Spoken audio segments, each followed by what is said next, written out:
I watched that Jubilee debate that's been going around for the past week or so, where people have made fun of the Zoomerwaffen going up against Medi Hasan, and I gotta say, it was a wild ride. Jubilee has been doing this format for the past little while, where one guest in one camp, usually somebody popular, debates 20 people in the opposing camp. The first person who makes it to the hot seat wins, but he can be voted out by his 19 comrades if they feel like he's not doing a very good job at representing their position. The format generally favors the single person over the 20, since the single person has control over the topics, and he's generally somebody more experienced at this sort of thing, while the 20 just tends to be randos. But sometimes the single guy still gets utterly destroyed, occasionally leading to Piper Perry couch moments. However, this video went viral, not because of Medi, but because of the crazy statements made by one of the 20 far-right conservatives. Carl Schmitt makes this point very well in his work. It's the friend-enemy distinction, right? You Carl liberals, Schmitt, the Nazi theoretician. Yeah, absolutely. I don't care. Are you a fan of the Nazis? I frankly don't care being called a Nazi at all. I didn't say that. You're a little bit more than a far-right Republican. Hey, what can I say? I think you could say I'm a fascist. Yeah, I am. Absolutely. I'm just checking who's clapping just to get my set of where everyone is on this. Because you know that millions of people are going to be watching you on YouTube and checking out who the fascists and the Nazis are. I'm not ashamed of that whatsoever. No, clearly you're not. By the way, I already know that YouTube's gonna Piper Perry my channel over this. Jubilee does not like fair use of its clips. So if you can, toss me a buck, alright? I appreciate it. So, this is why the meme called these kids the Zoomerwaffen, because they're Zoomers, and at least this one is completely comfortable with self-identifying as a Nazi or a fascist. By the way, Waffen refers to the Waffen-SS, one of the 3 SS branches, the paramilitary wing of the Nazi Party in Germany, before and during the Second World War. Anyway, this became a story because this kid, he introduces himself as Connor, but he goes as Pinesap or Feels Guy 2003 online, received a shit ton of backlash for his comments. Before actually talking about the substance of what was said here, let's check out that backlash, because it is pretty funny. The Jubilee video dropped on July 20th, and by the 22nd, it was widely reported online that Mr. Zoomerwaffen was fired from his job. Fired for my political beliefs. My name is Connor, and I was recently shown in the latest Jubilee episode. As a result, unfortunately I was subsequently released from my job. I'm raising money as an emergency fund and for other expenses while I look for a new job. To clarify, I was terminated from my position for holding fully legal traditional right-wing political views. This is cancel culture and political discrimination on full display. Wow, I guess the S's in SS actually stand for soy. Imagine being so happy about directly, unjokingly calling yourself a Nazi, and then crying about cancel culture. Bro, aren't you a member of the master race? Where's your GigaChad face? Of course, lots of left-leaning people online laughed at how ridiculous he and the whole thing was. And for the next few days, that was that. But of course, we all know that getting cancelled nowadays can actually be a pretty profitable business venture. Yeah, this is a phenomenon that I gotta do a more in-depth video on at some point, but getting cancelled is actually a double-edged sword. Sometimes it completely destroys your career, while other times you receive such an incredible upswell of support that you actually overall benefit from it. And with Pinesap here, he clearly falls into the latter camp. After the Jubilee episode aired, he went on to the right-wing channel Rift TV, where he first publicly announced that he had been fired from his job. Well, unfortunately, I lost my job as a result, and no one really is to blame for that. It's just the culture that kind of exists currently surrounding the manner in which you're canceled for voicing exactly what you said, any heterosexual, Christian sort of moral belief that goes beyond sort of the secularism and the relativism that we're so used to in our time. Let's be clear, you didn't lose your job for voicing a heterosexual Christian belief that goes beyond the secularism and relativism of our time. You lost your job because you called yourself a fascist and laughed like you were somehow proclaiming that it was good. In a liberal society, especially one that is so strictly anti-labor and pro-right to work as America, you are not owed employment simply for existing. And private companies can and will exercise their right of free association to walk away from you if they find you disgusting. The host of Rift TV, right-wing pundit and MAGA loyalist Elijah Schaefer, recommended to Pinesap that he set up some sort of crowdfunding, and he did over on Give Send Go. As of recording, it's currently sitting at around $40,000. That's a lot of money for basically doing nothing, except being a dumb shit on Jubilee and playing victim. Like I said, getting cancelled can be a profitable business sometimes. Even though the internet spin cycle is already largely moving on, Pinesap is still milking this event for all it's worth. His Twitter timeline is full of him doing the rounds on various right-wing shows and podcasts, and he'll probably try to use this as a springboard to get into a right-wing influencer job somewhere. Now, some people were claiming that he was faking his job loss, using this tweet from January 22nd, 2025, where he claims to be laid off, 6 months before the Jubilee video dropped. And while I wouldn't put it past any of these losers to claim that they lost their job for political persecution, even if it was actually something else, I've seen that before, this time it appears to not be true. Multiple news outlets have been digging up this guy's info, which, while his supporters might call doxing, is actually pretty normal for any newsworthy individual, especially if he makes claims to be fired for political reasons, which have to be verified. So, Pine Sap has actually gone through multiple jobs in the past year, which is pretty normal for a recent graduate. He worked at a church as a communications guy in late 2024. He was in the marketing department of the software company Medi Ventures for a couple months before getting laid off, and then he moved on to be an independent software contractor through HYUK Solutions. The contract he was currently working on was with the software company HYUK. How do you pronounce this? I don't know. And it was them who terminated his contract, as confirmed through a LinkedIn conversation with the company. He might still be a contractor on HYUK Solutions' books, we don't know, but the job he lost as a result of the Jubilee performance was pretty clearly a short-term gig position. I'm not saying it's nothing, getting fired sucks, but this guy's supporters were out there screaming like he lost his entire livelihood, when in actuality, gig jobs like this come and go, especially if you're an independent contractor. Anyway, Pine Sap's probably got a bright future ahead of him as a right-wing pundit, though to be honest, the life cycle on those guys seems to be around 5 years or so. Milo turned into a drug-addicted, fake straight burnout after the pedo shit wrecked his career. Andrew Tate's become entirely irrelevant, and he's currently staring down the barrel of a Romanian gun. Guys like Owen Schroyer were losing court cases left and right. It was by the grace of God that Trump won and saved them all. But you know what? If Lauren Southern's memoirs are anything to go by, rampant drug use will probably claim them all eventually. In fact, the only one who really survived all this shit long term is Alex Jones. He truly is the DSP of right-wing talking heads. But more important than the drama, at least to me, are the underlying ideas. Listen to this exchange between Pine Sap and Medi. Because the whole and thing... you don't believe in democracy. I don't believe in democracy. What are you doing here at a televised debate? Because, this is democracy, not what a debate and disagreement. Because it is the means to support an end. The reason we have free speech now is because we want to be openly talking about our opinions so we can get the state that we want. But it doesn't mean upholding free speech after we win. Again, I mentioned... The only good thing about this fascist moment we're in is that you guys are so open about it. The whole reason I mentioned... Say the quiet part loud, the keep saying whole it. reason I mentioned Carl Schmitt earlier, and you kind of blew past him, is the friend-enemy distinction. Past him because of the Nazi even liberals, when they take power, they want to enact policies and they want to enact protections for their people and their ideas, and they're willing to punish their enemy. And so I'm the same way. I'm like, hey, if you're gonna punish me, I'm gonna get in power, and I'm gonna frankly punish you when you try to leverage power against me. Just that simple. Medi is stunned here, and I know why. From what I understand of him, he's a bog-standard progressive, though he also has a few skeletons in his closet we'll talk about a little bit later. But in the context of this video, he's presenting himself as a bog-standard progressive, whose only real reply to a Nazi or a fascist is to socially shame them, not debate them. And you know what? Pine Sap does come off as pretty evil in this exchange. For example, Pine Sap says that during the Spanish Civil War, Franco only killed communists during the White Terror. Franco killed a lot of innocent people. Oh, well, he killed communists. He killed people who raped nuns and killed priests. What about children who he killed and women who he killed? What are you talking about? He never killed any women or children. He was Catholic, He only killed combatants, is that what you're claiming? Yeah, he only killed combatants. Never killed any innocent people. The White Terror was only punishing those people who did acts of terrorism. That's not true. It's estimated that between 50,000 and 400,000 people died during the White Terror. And they did kill communists, socialists, and anarchists. But they also killed liberals, Democrats, Republicans. They killed gay people, Jews, Freemasons. They killed Basque, Catalan, Andalusian, and Galician nationalists, because although they were fellow nationalists, they weren't Spanish nationalists. And they also killed Protestants and Catholics. During the White Terror, anyone who was against Franco was a target. Franco used Catholic oppression to justify his purges, and fair enough. The Red Terror that preceded the White Terror saw the other side absolutely slaughter Catholics, with estimates ranging from 30,000 to 110,000 dead. But Franco had no qualms with killing anyone who was against his regime, including Catholics. When it comes to the raw facts, Pine Sap, and most of the other guys in this video, were just blanket less correct than Medi was. But their underlying motivations are more important here, at least to me. Even though Pine Sap is evil to my liberal sensibilities, let's set that intuitive feeling aside for a bit and actually analyze what he's saying, because Medi just doesn't engage with any of them. This exchange might have been an optics L for Pine Sap, big enough for him to go viral and lose his job in fact, but Medi's refusal to engage is still intellectual cowardice. So I'm gonna do it. Pine Sap mentions Carl Schmitt and the friend-enemy distinction. What does the government look like? Yeah. I would say, quite frankly, it's under a sort of benevolent leader such as Where does he Franco. come from? It could be a kind of aristocratic class, could be someone Who picks the autocrat? Frankly, the people. I mean, we could hold a vote on it. Kings So were isn't paid. that democracy? Well, sure. You can have a vote to get to that stage. And then no more votes afterwards? Absolutely. Wow. 100%. Wow. And if that autocrat kills you and your family, you're fine with that? Well, I'm not going to be a part of the group that he kills, because that's the whole thing. How do you know? Carl Schmitt Autocrats tend to kill everyone, Carl even their own Schmitt makes supporters. this point very well in his work. It's the friend-enemy distinction, right?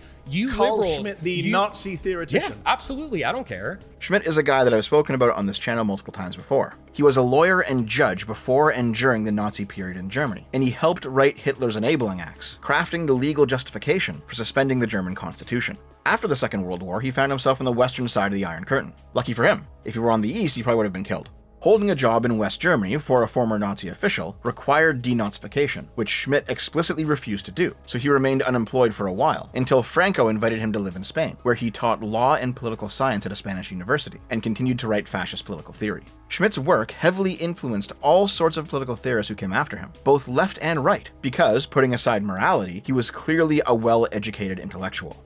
I actually recorded a video on Schmitt back in 2022 that I ended up not releasing. I wasn't exactly happy with it. I figured I could improve on it with more effort, but I just never got around to it. However, PineSap mentions the friend-enemy distinction more than once, which is a core component of Schmitt's philosophy, and I described it extensively in that unreleased video. So you know what? Rather than re-record everything, this part is actually still pretty usable. So take it away, younger dev. Today, the people who directly reference Schmitt's work as a guiding principle are most often neo-fascists, but a generalized form of his ideas have spread much further than that. His most famous political contribution is the friend-enemy distinction. In his essay, The Concept of the Political, Schmitt explains, "A definition of the political can be obtained only by discovering and defining the specifically political categories. In contrast to the various relatively independent endeavors of human thought and action, particularly the moral, aesthetic, and economic, the political has its own criteria which express themselves in a characteristic way. The political must therefore rest on its own ultimate distinctions, to which all action with a specifically political meaning can be traced. Let us assume that in the realm of morality, the final distinctions are between good and evil, in aesthetics, beautiful and ugly, in economics, profitable and unprofitable. The question, then, is whether there is also a special distinction which can serve as a simple criterion of the political and of what it consists. The nature of such a political distinction is surely different from that of those others. It is independent of them, and as such can speak clearly for itself. The specific political distinction to which political actions and motives can be reduced is that between friend and enemy. It is independent, not in the sense of a distinct new domain, but in that it can neither be based on any one antithesis, or any combination of other antitheses, nor can it be traced to those. If the antithesis of good and evil is not simply identical with that of beautiful and ugly, profitable and unprofitable, and cannot be directly reduced to the others, then the antithesis of friend and enemy must even less be confused with or mistaken for the others. The distinction of friend and enemy denotes the utmost degree of intensity of a union or separation, of an association or disassociation. It can exist theoretically and practically, without having simultaneously to draw upon all those moral, aesthetic, economic, or other distinctions. The political enemy need not be morally evil or aesthetically ugly. He need not appear as an economic competitor, and it may even be advantageous to engage with him in business transactions. But he is nevertheless the other, the stranger, and it is sufficient for his nature that he is, in a specially intense way, existentially something different and alien, so that in the extreme case, conflicts with him are possible. In other words, when you boil it down, each sphere of life is measured by two distinctions. For morality, it's good and evil. Within the moral sphere, you have good things and bad things. In the aesthetic sphere, you have beauty and ugliness. In economics, profitable or unprofitable. And in politics, friend or enemy. Every sphere has a yes or a no, a 1 or a 0. And there's no connection between spheres. An ugly person doesn't need to be unprofitable or evil or an enemy. And a political enemy can still be profitable, beautiful, and good, and still be an enemy. So what makes an enemy is not that he's evil, or that he's unprofitable, or that he's ugly. It has to be that he's simply not you. He's not part of your collective. The issue that we as liberals face is that this all is actually true, but it's only true to a point. For example, clearly there exists more than two options in the sphere of morality. We have long recognized a space for morally neutral actions. Same with beauty. That's literally the point of a 5 out of 10. Same with economics. It's called breaking even. We don't view these things as desirable, but we also don't spurn them in the way that we do when they're negative. You know how when a tweet goes viral and people jam-pack the space beneath it with links to fundraisers or whatever, and it just fucking ruins the whole thing? The people who do that do it because they think they're improving the world, even in some tiny way. And when I made fun of it at the bottom of one of my viral tweets, I got these dumb fucks coming in saying the same shit. Doing good things is good. Fuck me, I miss the days when they only plugged their SoundClouds. What's true is that neutrality is simply unconquered territory to people who think like Schmitt. The space beneath my viral tweet could have gone towards a fundraiser for some socialist cause. And to the socialist, I would have made the world actively better in a small way if I had done it. And instead, I made the world actively worse because I did not. Therefore, I am his enemy.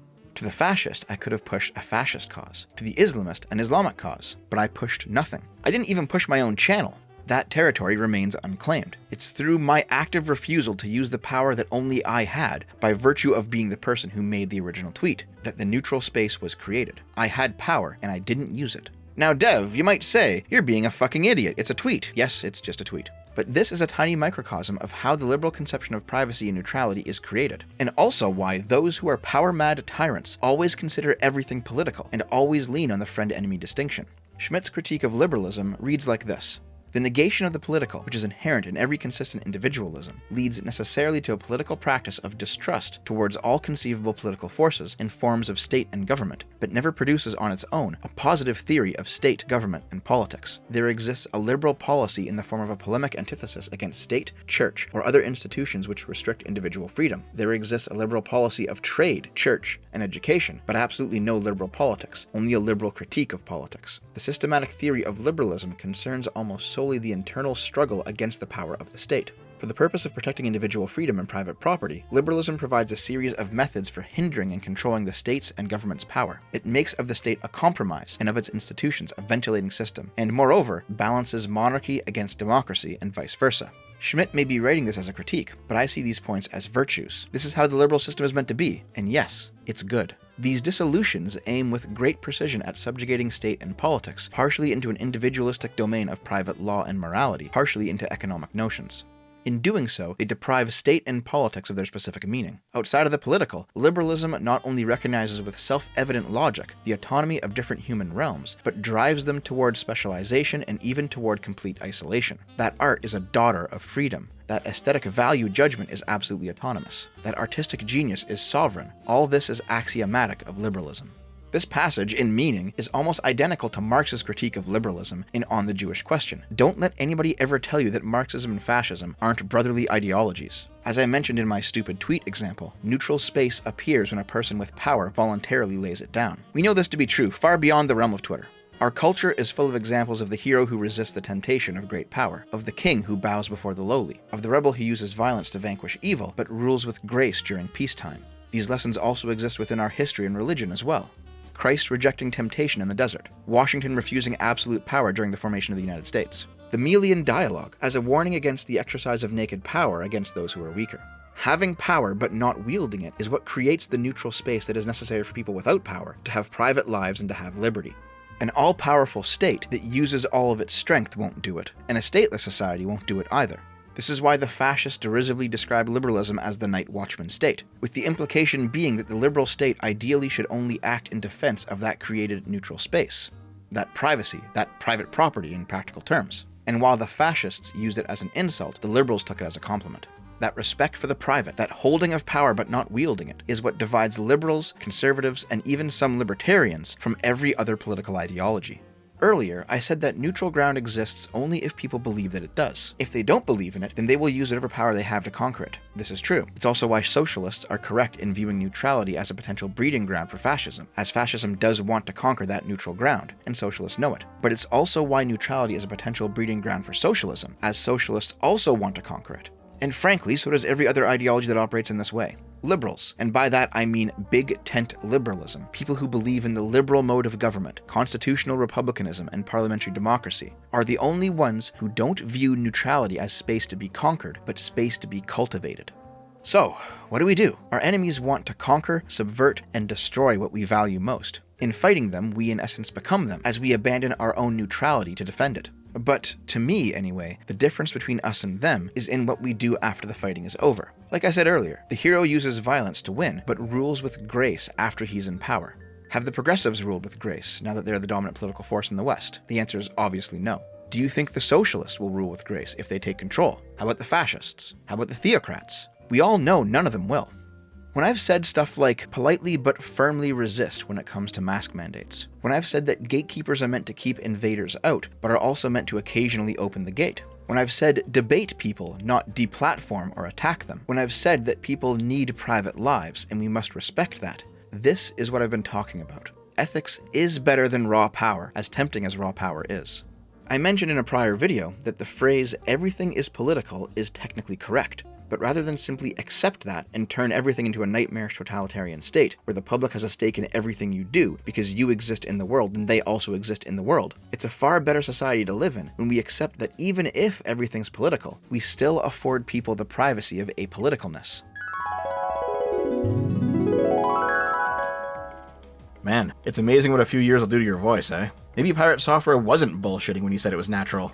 I was certainly not as precise back then as I can be now, so I'll just quickly round it out. The friend-enemy distinction is basically just an intellectual way of describing tribalism. You have your group, and you have not your group. You don't have to like the individual people in your group on a personal level, you just have to accept that you're on the same side. All of the people who are not in your group, despite the many differences between them, are all necessarily smushed into one mass called not your group, because the only quality that they have that matters to you is the fact they're not aligned with you. This doesn't necessarily make them evil, it just makes them not you. For Schmitt, this was the only way to view politics and conflict, a cold, calculating power game based on factionalism. And any philosophy that talks about more high-minded ideals influencing decision-making, like the liberals for example, to Schmitt they simply use these ideals as a smokescreen to hide the power game. In my last video on Stephen Colbert, I used a clip of Dan Boningo, the current deputy head of the FBI and a former far-right podcaster, describing Schmitt's idea in layman's terms. Power.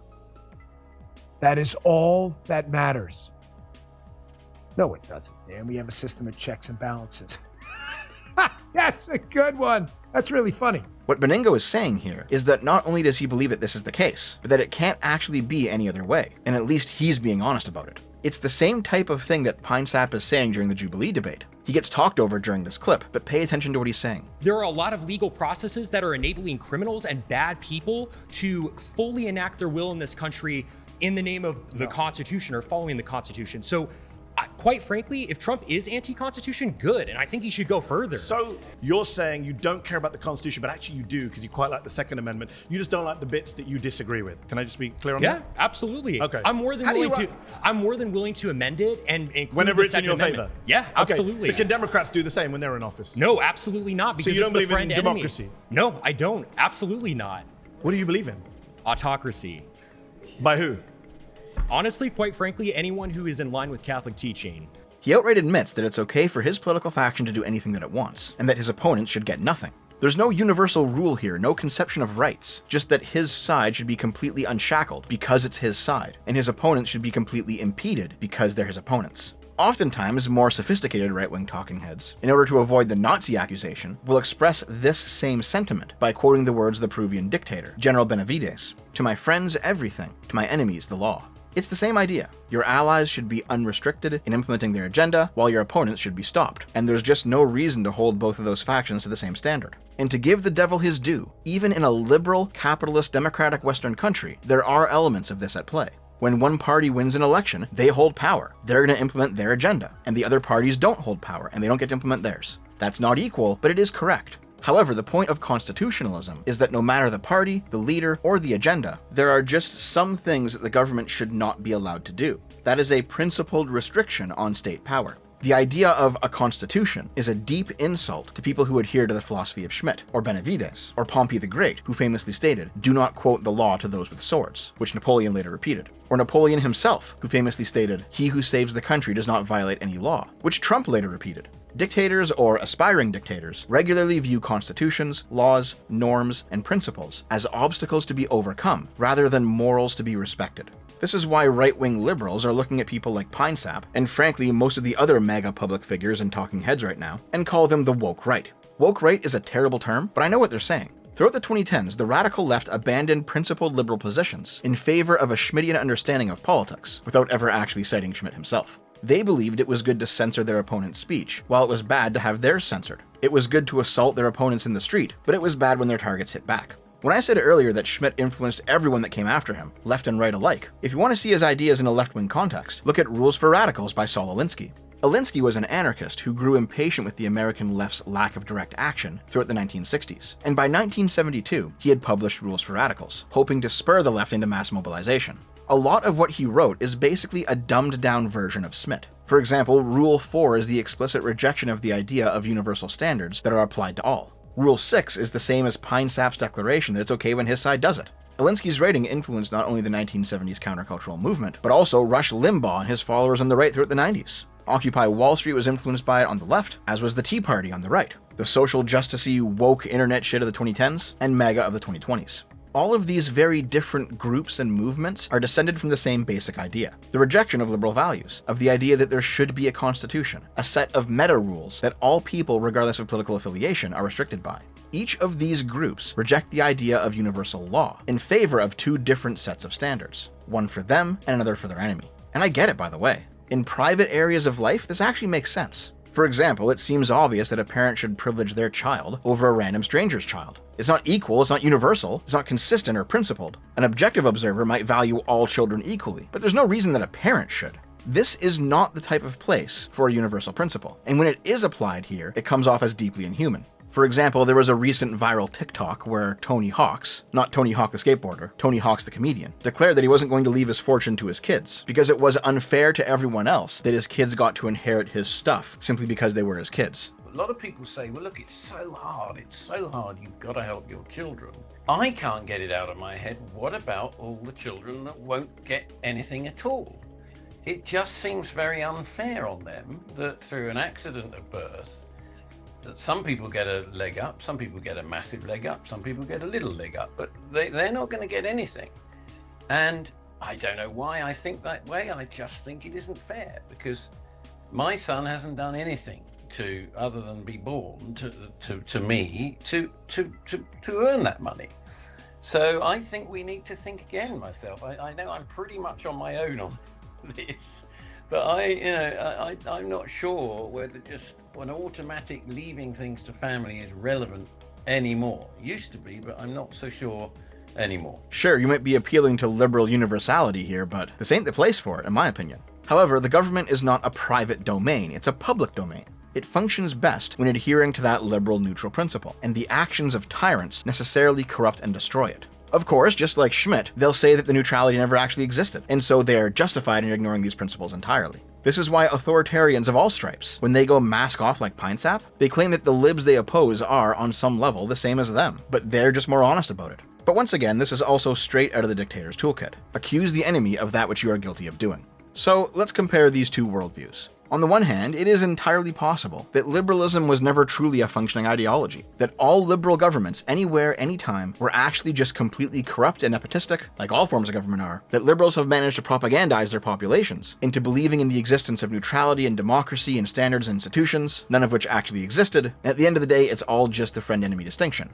If this were true, you'd have to make up increasingly more elaborate stories, explaining all of the ways in which liberal morals have actually shaped government action. After all, if the Allies lost World War II and Nazi Germany became the world hegemon, they would have done very different things with that power. If everything truly were just the friend-enemy distinction, the liberal world order would be far more authoritarian than it is. The second option is that stuff like morals and principles do actually affect the actions of states, that power and maintaining the current regime is not the only variable contributing to the trajectory of history, and that people who live in liberal countries do actually adhere to those liberal values because those values do actually function. Not perfectly, of course. There's always some corruption and some nepotism in every society, but these so-called liberal myths of equality before the law, consent to the governed, individual liberty, neutral government functions, apolitical investigations that only seek the facts, that these aren't myths, but they're the reality, at least more often than not. However, this option requires that the right-wing narrative about lawfare is entirely made-up bullshit, spouted by Trump-supporting internet personalities who don't actually care that they're lying, because in the objective reality, Trump actually committed all those crimes, and he should be in jail right now. And you know what? MAGA just isn't ready to swallow the truth pill yet. In fact, truth, or the lack of it, is probably the most important part of this conversation. It's better to call the woke right the postmodern right. Just like the postmodern left, they reject the existence of an independent truth. Everything is simply constructed by power. Nothing is objectively true or real. This is why they like Schmitt so much, because for him, everything boils down to political factions, and stuff like truth or principles or morals just don't matter. Pine Sap wasn't the only rightoid in the Jubilee debate to express these views, but he was the one that went viral. None of the others actually referenced Schmitt or the friend-enemy distinction quite so openly. But now that you have a primer on his ideas, if you go back and watch the whole debate, you can absolutely recognize the majority of them actually think this way. Oh, and by the way, Medi himself has his own problems. Yeah, he plays the part of the liberal institutionalist in this conversation, remarking several times that he respects due process, the rule of law, the procedures of government. He even says there are parts of the Constitution he doesn't like, but he wants to see the process for amending it respected. And hey, you know what? I agree with all of that. But near the very end, his mask slips just a bit. The precedent of the last 100 years, wherein the country has been completely different from its founding, should not overrule the original intent of the people who wrote the document that you and I are both citing. Okay. Which means, But I'm not locked into what the people who wrote that. We've had amendments to the Constitution. You know that, right? if we are voting on these constitutional amendments, if we are interpreting them, and our interpretation becomes absolutely, let's say, a 180 from what the original intent of the authors of that Yes. document is, are you in favor of that? I guess it depends on the issue. It's odd that a guy who said for the past hour and a half that he respects the Constitution, he wants to see it followed, even if he disagrees with parts of it, would also quickly slip in a comment like, I'm not locked into the Constitution. And that's because, at least in part, Medi is adopting these positions during this video for the optics win. There are some times in which he's just clearly factually wrong. For example, like this exchange. Concerns me when Britain is changing Britain is- and it's, it's like Britain's they're been losing their changing for culture, years. but it's Who said losing they're their losing their culture. culture? Who Are says they? so? Are they going to try to? I'm what from are the they UK. gonna- I'm telling you, no one's losing their culture in the UK. London is going to be very little British in Who one says day. so? What's the plan? That's what we want to know. What's the You plan? just made that up. Yeah, Medi looks good here because he's talking to an idiot. But the idiot's actually correct. London, despite being both the capital and the largest city in the UK, is something like 30% British. The UK isn't an immigrant nation the way that America is. They have an indigenous population that is rightly worried they're becoming a minority in their ancestral home, in the same way that, say, Arabs would be worried if they were becoming a minority in Arabia. If you believe these worries are unfounded, that immigration is actually just a good thing, that's fine, you can have that debate. But Medi is incorrect to simply shut him down here by saying that it's not happening. It is happening. Moreover, Medi seems to have no problem playing with definitions. Check out this part. My family lineage is settlers from the 1500s, so I have some stake in the claim here, okay? But you're a little different But you're than a yours. descendant of immigrants, settlers, I didn't know. colonialists. Yeah, You don't colonials. look yeah. very Native American to me. I am Native American. Whites not. are Native Americans. What are you Sorry, talking about? you're not. What are you talking about? You're not. Whites are Native Americans. Really? I think What was you're- happening before the 1500s? I think you're getting confused with it. I don't mind going on a tangent, but what was happening before the 1500s? Calm down. I think you're getting. What was happening before the 1500s? There was indigenous people here that came here from Do you know Asia. what indigenous means? Listen, before Indigenous America, people Let- can't you come let from me somewhere finish? else. Personally, I think Medi's correct here. I think, in the context of ethnicity, we understand that the words indigenous or native refer to a group of people who inhabited a particular area first. You know, the Native Americans are indigenous to the Americas, while white and black immigrants and their descendants aren't. White people are indigenous to Europe, black people to Africa. So for this guy to say that he's native to America is just incorrect. Fair enough. But during a debate on immigration in 2015, Medi accepts the idea that he is indigenous to Britain simply because he was born in Britain, despite ethnically being Indian and his parents being Indian immigrants to the UK. You repeatedly refer in the book, almost on every other page, to indigenous Britons or indigenous members of the population, which, as you know, has a certain resonance to some people on the far right. How do you define an indigenous Briton? What is an indigenous Briton? Well, we've got to have some sort of concept for the non-immigrant population. So what is it? I mean, we might as well say indigenous for that. But what does it mean? Can you define for me As I say, indigenous Briton? well, if we've got a concept of immigrant, we've got to have a concept of non-immigrant, haven't we? So, Huh? so Let's what is just the concept of a non-immigrant? What's the concept of an immigrant, Eddie? Well, am I an indigenous Briton? Were you born here? Yes. Then you're Britain, yeah. Okay, so Yeah. it's people who are born here indigenous. That'll do, yeah. I mean, Okay. By this logic, Medi, if you're indigenous to the UK simply because you were born there, then the rightoid you're debating is indigenous to the US simply because he was born there. You have to use the same standard. Now, you might think that Medi's changed his tune in the past 10 years. Maybe, but I don't think so, and here's why. If you really turn back the clock, you can find recordings from Medi's student activism days, where he was once a hardcore Islamist who believed that non-Muslims were animals and gay people were a disease. After he grew up a bit and became a notable journalist, these old recordings resurfaced, and in 2019 he publicly apologized, saying that he no longer believes these things, and he blames his old beliefs due to having been raised in a conservative Muslim environment, and as an adult and a professional, he's broken out of that. Okay, fair enough. Right-wing channels occasionally repost Medi's old Islamic comments, as if he still believes them, without including the context to his disavowal. However, I'm not those people. At the same time though, as far as I can tell, there's been no such clear-up on his views of indigeneity, how he can be an indigenous Briton simply by birthright, but whites in America can't be indigenous Americans by that same standard. And right now, it currently serves his political purposes to remain vague. However, if you think that I'm both sides in this issue, fence-sitter Dev strikes again, absolutely not.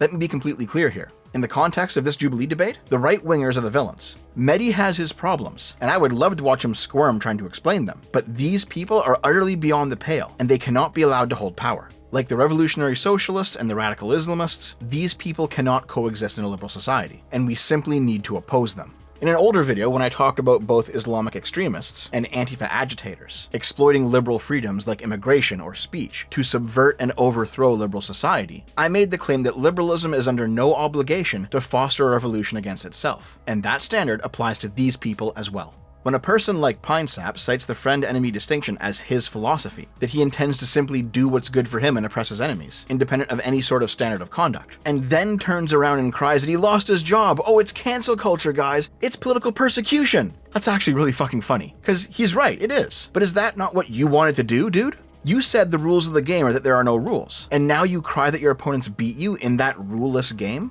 All I have to say to that is, good, fuck you. You wanted this and now you have it. And every single person like this, who calls for a ruleless game, must continue to lose over and over and over again, until they recognize why advocating for a ruleless game is fucking bad. He is quite literally doing the thing that he accuses the libs of doing. He's doing the when I'm weaker than you I ask you for freedom thing. And now that he's getting punished by his own rule set, he's crying. It's fucking amazing. I'm here for it. Here's the actual big difference between liberals and fascists, or other types of authoritarians, beyond stuff like geography or ethnicity, or the specific policies of any one state. In terms of these two worldviews, here's where they diverge. The liberal does actually hold his liberal principles as a good thing. He may violate them at times due to extreme necessity, like a war or a pandemic. He also may suffer from corruption at times, in his government or his institutions. But as a normal matter of course, the liberal sticks to those principles as best that he can. Meanwhile, the fascist violates all principles as a normal matter of course, and he simply does what is good for his political faction at all times. And because the fascist observes the liberal occasionally violate his principles out of need, the fascist believes the liberal's claim to having principles at all is just a diversion, a subterfuge, because that is what that claim is for the fascist. And by the way, we saw this play out in real time recently. When COVID lockdowns hit, liberal principles were violated by liberal governments, and detractors of those policies called the government fascist for doing what a fascist would do, restricting social gatherings, spying on dissidents, demanding documentation allowing people to work or travel. Can you all go home, please? It's not a holiday, it's a lockdown, which means you don't just come in and sunbathe. Can you please just leave? However, unlike a fascist government, when the crisis passed, the liberals gave those emergency powers up. There were some more authoritarian types in various governments who did try to extend those emergency powers beyond their reasonable use. Fair enough. As I said, there's always some corruption. But by and large, when COVID ended, lockdowns and restrictions went away. Because liberals actually aren't fascists. They do actually value people's personal liberties. What liberals reluctantly do during times of extreme need, fascists happily do as a matter of course. And the main reason American rightoids still keep screaming and crying about lockdowns several years on is because they use the memory of those lockdowns to justify their own massive overreaches when it comes to them seizing power. Of course, not all right-wingers. At least a few of these guys during the Jubilee debate disagree with that approach. It was actually kind of funny that the guy who disagreed with this the most was the one who looked the most stereotypically supervillainy. Medi's debates with these dissenters seemed especially disingenuous. He spent the entire time demanding they defend positions they didn't actually hold, and boy do I know what that's like. However, even though I don't believe MAGA is fascist, it does take more than the friend-enemy distinction to be a fascist. I do believe MAGA is authoritarian, and these guys are a prime example as to why. A little over 10 years ago, I went through my left the left arc, when the left rejected liberal values and descended into blind tribalism. And now that the right is doing the same thing, the right is just as much the enemy, if not more so. These people want to destroy the Constitution, the rule of law, universal standards, institutions, everything that makes our society good. And their justification for doing so is that it's already been done, so they have to behave this way now. That's just not true. They're lying. It hasn't been done. That is just their excuse to justify their evil behavior. Their actions are not normal, and they are not good people.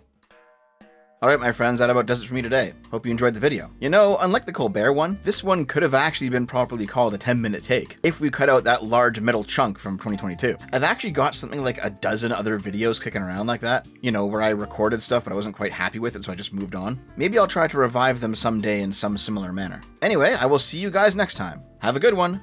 I love you. Also, one of these dumb fucks quite literally flew out to LA on his own dime to attend the Jubilee debate and didn't even speak once during the entire recording session. Bro paid out of pocket to sit in the cuck chair.